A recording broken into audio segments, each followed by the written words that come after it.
আমাদের সবার মনেই একটা আশা থাকে, একটা স্বপ্ন থাকে ধনী হওয়ার।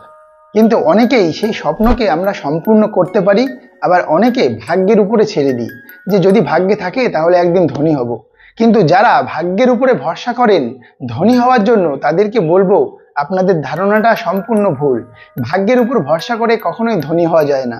ধনী হতে চাইলে যে অভ্যাসগুলো আপনার মধ্যে থাকার প্রয়োজন, যে গুণগুলো আপনার মধ্যে থাকলে আপনি আপনার যেমনই অবস্থা হোক না কেন, আপনি যেমনই ইনকাম করেন না কেন, সেই অবস্থা থেকেই আপনি ধীরে ধীরে ধনী হতে পারবেন।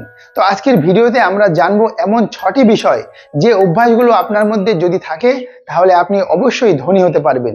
চিন্তা করার কোনো কারণ নেই, যদি আপনার মধ্যে এই অভ্যাসগুলো না থাকে তাহলে এই অভ্যাসগুলো নিজের মধ্যে তৈরি করুন, তাহলে দেখবেন আপনি অবশ্যই ধনী হওয়ার স্বপ্নকে সম্পূর্ণ করতে পারবেন। আজকের ভিডিওটা দয়া করে স্কিপ করে বেরিয়ে যাবেন না। এই ভিডিওটা স্কিপ করে বেরিয়ে গিয়ে আপনি অন্য কোনো ভিডিও দেখবেন, কিন্তু আপনাকে বলবো, আপনাকে অনুরোধ করব, এই ভিডিওটা শেষ পর্যন্ত দেখুন। এই ভিডিওর শেষে বলা দুটো বোনাস টিপস আপনাকে আরো সাহায্য করবে ধনী হওয়ার জন্য, তাই ভিডিওটা অবশ্যই শেষ পর্যন্ত দেখবেন। নাম্বার 1, ধনী হতে গেলে সবার প্রথমে অন্যকে এটা বলা বন্ধ করুন আপনার কাছে কত টাকা আছে এবং আপনি কত টাকা ইনকাম করেন। দেখুন, কত টাকা আপনি ইনকাম করছেন সেটা কখনোই অন্য কাউকে বলবেন না, কারণ যদি অন্য কেউ আপনার কাছে কত টাকা আছে এটা জেনে যায় তাহলে কিন্তু আপনার হিংসা করার লোক আপনি নিজে হাতে করে বৃদ্ধি করছেন। আপনাকে হিংসা করার লোক আপনি অনেক পাবেন, কিন্তু আপনাকে সাহায্য করার মানুষ আপনি পাবেন না। তাই সবার প্রথমে আপনার কাছে কত টাকা আছে, আপনি কত টাকা ইনকাম করছেন, এই কথাগুলো কারোর সাথে বলা বন্ধ করুন। এই কথাটা সবার প্রথমেই বললাম, এর কারণ যদি আপনি এটা করে থাকেন তাহলে আপনি যত টাকা ইনকাম করেন না কেন, আপনি অন্যকে সেটা যদি বলে দেন তাহলে অন্য লোক বিপদে পড়লেই আপনার কাছে টাকা ধার চাইতে চলে আসবে। আর আপনি যদি কাউকে একবার টাকা ধার দিয়ে দেন তাহলে কিন্তু তার সাথে আপনার সম্পর্ক শেষ, কারণ আপনি নিজের ইচ্ছায় তাকে টাকা ধার দিতে পারবেন, কিন্তু তার কাছ থেকে যখন টাকাটা আপনি চাইবেন সেটা কিন্তু সে তার ইচ্ছা মতো আপনাকে ফেরত দেবে। আপনার প্রয়োজনের সময় আপনি তার কাছে টাকা ফেরত চাইলেন, আর সে তখন বিভিন্ন বাহানা দেখাবে আপনাকে, দিনের পর দিন আলাদা আলাদা ডেট দেবে, আর সেই ডেটে আপনি তার কাছে বারবার ফোন করে বা তার সাথে দেখা করে টাকা ফেরত চাইবেন, কিন্তু সে আপনাকে বারবার ঘোরাতেই থাকবে। আর এইভাবেই যাকে আপনি টাকা ধার দেবেন তার সাথে সম্পর্কটা নষ্ট হয়ে যাবে। তাই ধনী হতে চাইলে সবার প্রথমে নিজের টাকাকে নিজের কাছেই রাখুন, তাই কাউকে আপনার ইনকাম এবং সঞ্চয়ের ব্যাপারে কখনোই বলবেন না। নাম্বার 2, শো আপ করতে গিয়ে কখনো টাকাকে নষ্ট করবেন না। দেখুন, টাকা ইনকাম করাটা না খুব সোজা।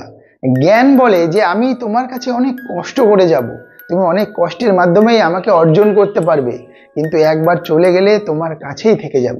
কিন্তু টাকা বলে আমি যত সহজে তোমার কাছে যাব তার থেকে অনেক দ্রুত তোমার কাছ থেকে আবার অন্যের কাছে চলে যাব।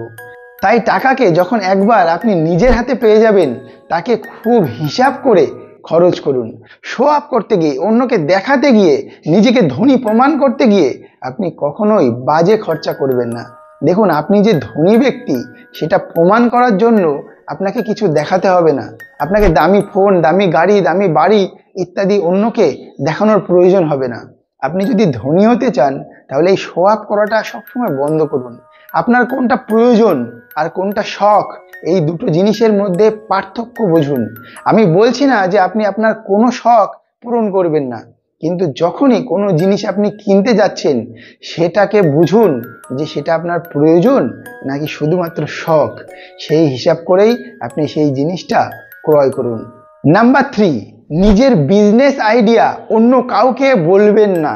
দেখুন, নিজের মধ্যে যদি কোনো বিজনেস আইডিয়া থাকে, হতে পারে অর্থের কারণে বা আপনার এখনো সময় আসেনি সেই ব্যবসাটা শুরু করার, কিন্তু আপনার মাথায় এমন কোনো ভালো আইডিয়া আছে যেটা আপনি ভবিষ্যতে করতে চান, কিন্তু সেই আইডিয়াটা আপনি আপনার কোনো নিয়ারেস্ট বা কোনো ক্লোজ ফ্রেন্ডকে বলে দিলেন যে আপনি ভবিষ্যতে এই ব্যবসাটা করতে চান।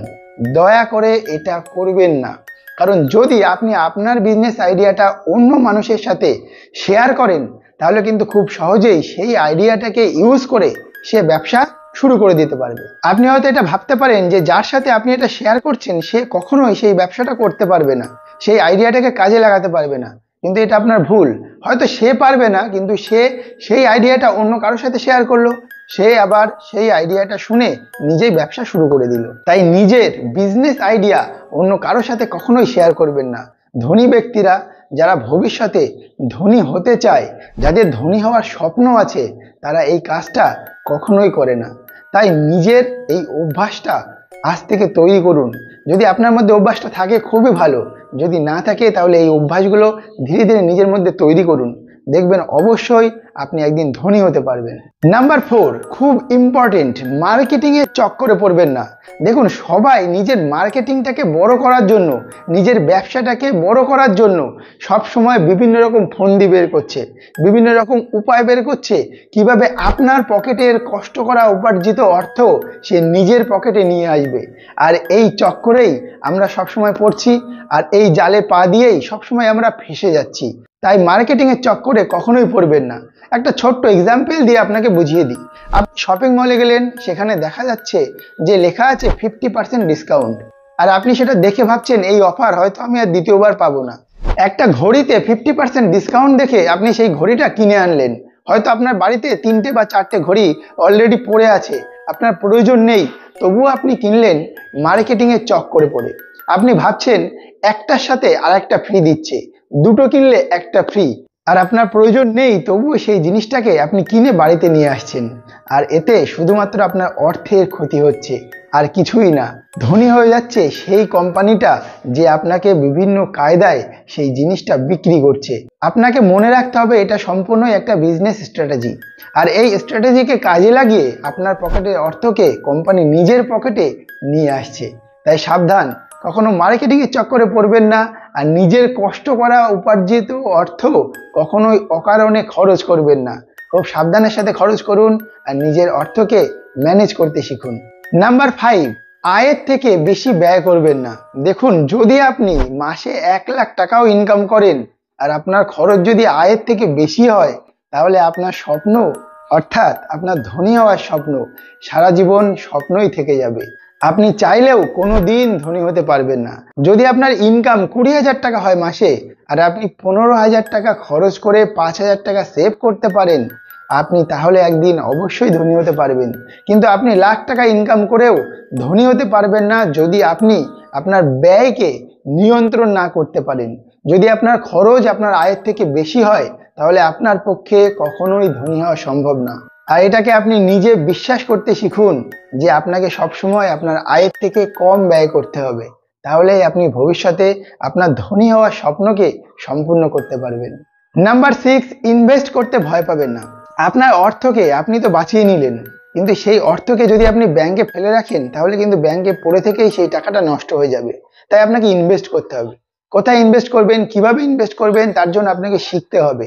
যেখানে আপনি কম রিস্কে বেশি টাকা রিটার্ন পাবেন, তেমন জায়গায় ইনভেস্ট করতে শিখুন। কারণ ধনী হতে চাইলে ইনভেস্টমেন্ট আপনাকে করতেই হবে। তাই কোথায় ইনভেস্ট করবেন সেটা আপনাকে শিখতে হবে, আর ভালো করে শিখে ভালো নলেজ তৈরি করে তারপর এমন জায়গায় ইনভেস্ট করুন যেখানে আপনার কম রিস্কে বেশি রিটার্ন থাকবে। ভিডিও শুরুতেই আপনাদের বলেছিলাম যে ভিডিও শেষে দুটো বোনাস টিপস বলবো, যেগুলো আপনাকে ধনী হতে সাহায্য করবে। এই দুটো টিপস আপনারা অবশ্যই মেনে চলবেন, এবং যদি আপনাদের অবিশ্বাস্য মনে হয় তাহলে নিজেরা একবার হলেও যাচাই করে দেখবেন, আর তারপরে আমাদের কমেন্ট করে জানাবেন যে এই টিপসগুলো আপনাদের ধনী হতে সাহায্য করলো কি না। নাম্বার 1, অনলাইন পেমেন্ট থেকে দূরে থাকুন। দেখুন বন্ধুরা, যখন আপনি পকেট থেকে টাকা খরচ করবেন, তখন আপনি বুঝতে পারবেন যে আপনি কত টাকা খরচ করছেন আর কত টাকা আপনার পকেটে অবশিষ্ট আছে। কিন্তু যখন আপনি অনলাইন পেমেন্টের মাধ্যমে খরচ করবেন, তখন আপনি বুঝতেও পারবেন না যে আপনি কত টাকা খরচ করে ফেলছেন।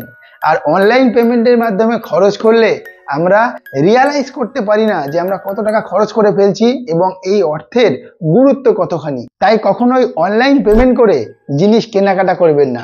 আপনি রেস্টুরেন্টে খেতে গেলেন, শপিং মলে শপিং করতে গেলেন, দোকানে কিছু কেনাকাটা করতে গেলেন, আর সব কিছুতেই আপনি পেমেন্ট করছেন অনলাইন পেমেন্টের মাধ্যমে।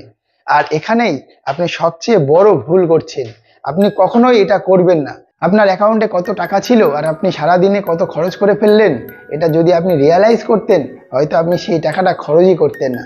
তাই যদি সম্ভব হয় সবসময় ক্যাশ পেমেন্ট করার চেষ্টা করুন। তাহলে আপনি বুঝতে পারবেন যে কত টাকা আপনি খরচ করতে পারবেন, আর তার মধ্যে কত টাকা আপনি খরচ করে ফেলেছেন আর কত টাকা আপনার কাছে অবশিষ্ট আছে।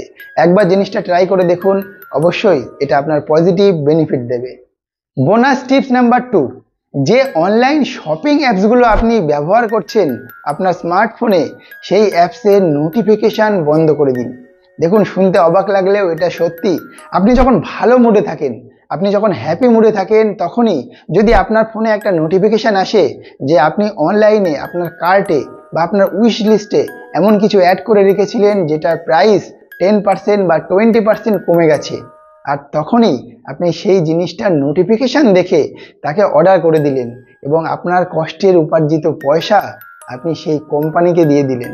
হয়তো আপনার সেই জিনিসটা প্রয়োজন ছিল না, আপনি প্রয়োজন ছিল না বলেই তাকে অ্যাড টু কার্ট অথবা অ্যাড টু উইশ লিস্ট করে রেখেছিলেন, কিন্তু সেই জিনিসটার যখন নোটিফিকেশান আসছে যে সেটাতে 10%, 20% বা 50% ডিসকাউন্ট দেওয়া হচ্ছে, তখন আপনার প্রয়োজন না থাকলেও সেটা আপনি কিনে নিচ্ছেন। তাই এই জিনিসটা একবার হলেও ট্রাই করে দেখবেন। আপনার যে শপিং অ্যাপস আছে আপনার স্মার্টফোনে, তার নোটিফিকেশান বন্ধ করে রাখুন। যে জিনিসটা আপনার প্রয়োজন সেটাই কিনুন। আপনার নোটিফিকেশান দেখে আপনার যে জিনিসটা প্রয়োজন না সেটা কখনো কিনে আপনার কষ্টের উপার্জিত অর্থ ব্যয় করবেন না। তো বন্ধুরা, আমাদের ভিডিওটা আপনাদের কেমন লাগলো অবশ্যই আমাদেরকে কমেন্ট করে জানাবেন, এবং এই জিনিসগুলো আপনার লাইফে কিছুদিন হলেও আপনি ট্রাই করে দেখতে পারেন যে আপনি ক্রমশ ধনী হওয়ার জন্য তৈরি হচ্ছেন কিনা। যদি আমাদের ভিডিওটা আপনাদের ভালো লাগে তাহলে বন্ধুদের সাথে শেয়ার করবেন, ভিডিওটাকে লাইক করবেন, আমাদের চ্যানেলটাকে সাবস্ক্রাইব করে আমাদের পাশে থাকবেন। দেখুন, সাবস্ক্রাইব করার জন্য আপনাদের কোনো অর্থের প্রয়োজন হয় না, আপনাদের কাছে এটা সম্পূর্ণ ফ্রি, কিন্তু আমাদের কাছে এর মূল্য অনেকখানি।